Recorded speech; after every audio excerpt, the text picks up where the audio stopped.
Well, tonight, parents in this community are rethinking safety. This comes after a child abuse case out of Richland County that investigators say involves a pastor and his wife. Well, tonight, News 19, we are continuing to push for answers. And for the first time, Richland County Sheriff Leon Lott is now speaking out.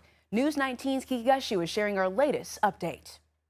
The investigation stems from serious allegations outlined in an incident report, where a teen told a deputy she was sexually and physically abused while living in a foster home. 50-year-old Rodney Gibson is accused of the sexual abuse, facing several counts, including criminal sexual conduct with a minor. Young is charged with unlawful conduct toward a minor. The report states the alleged abuse dates back to 2023, when the victim was just 15 years old, and continued over time before being reported in March 2026. The investigation, led by the Richland County Sheriff's Department, began with a school resource officer.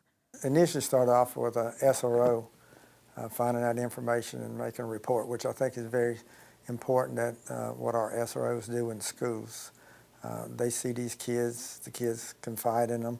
Lott says they worked to build a case speaking to the victim until they eventually got the evidence for a judge to issue a warrant. We talk a lot about the persons that's arrested, but we got to worry about the victim too and what they've been through and the fact that they've come forward now and the information they give. And that's our job, is to speak for them. And so we get as much evidence as we can, and that's presented to a judge. And at least 2 victims have been identified, but the sheriff says there's concern there could be more, since Gibson is a pastor and Young ran a daycare.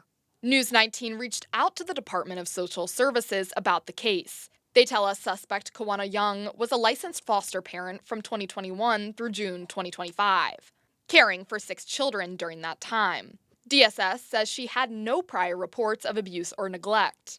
They say children in foster care are visited at least once a month by a case manager, but the agency says they were not aware Rodney Gibson was living in the home, despite the fact that the two were married. In a statement, DSS says Gibson was never listed on the foster care license and was not reported during those required visits, meaning investigators say they had no way of knowing he was in their home. But unfortunately, things like this does happen where you don't get the correct information, and then we find out about it later. And hopefully by finding out things like this, then there's things that can be put in place that where it doesn't happen again.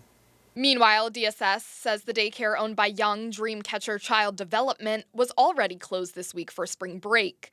The agency says a safety plan is now in place and will be reviewed before the center can reopen, but they would not provide further details, citing the ongoing investigation. The sheriff is urging anyone who may have information to come forward. That's why I'm appealing to anybody out there that thinks they've been a victim or knows someone that's been a victim to contact us here. In Richland County, Kiki Gushu, News 19, WLTX. Kiki, thank you so much for that update. We also know both suspects are free on bond.